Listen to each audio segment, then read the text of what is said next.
Je m'appelle Charles André, Joseph-Marie de Gaulle. Je vois le jour le 22 novembre 1890 au 9, rue Princesse à Lille.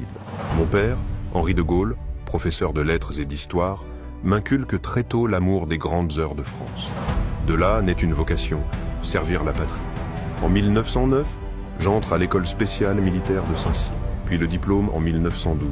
Je choisis le 33e régiment d'infanterie. La Première Guerre mondiale éclate. Lieutenant à Verdun, je suis blessé et capturé le 2 mars 1916 à Douaumont. 5 tentatives d'évasion n'auront raison ni de ma détermination, ni de mon espoir. Je retrouve la liberté en novembre 1918, plus résolu que jamais. Le 5 juin 1940, on me nomme sous-secrétaire d'État à la Défense nationale et à la guerre. Le 16 juin, je quitte un gouvernement décidé à demander l'armistice. Le 17 juin, le maréchal Pétain appelle à cesser le combat. Le 18 juin 1940, depuis Londres, ma voix franchit les ondes de la BBC.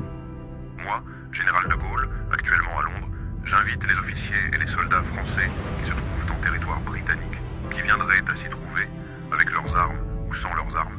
J'invite les ingénieurs et les ouvriers spécialistes des industries d'armement qui se trouvent en territoire britannique ou qui viendraient à s'y trouver, à se mettre en rapport avec moi. De Brazzaville à Alger, je rassemble les forces dispersées.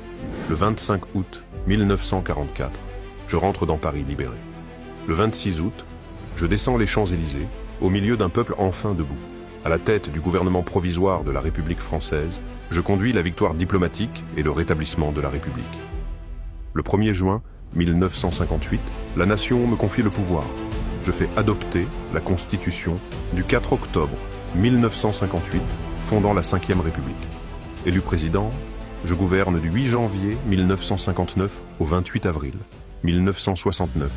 Je m'éteins le 9 novembre 1970 à la Boisserie, ma maison de Colombey-les-Deux-Églises, victime d'une rupture d'anévrisme.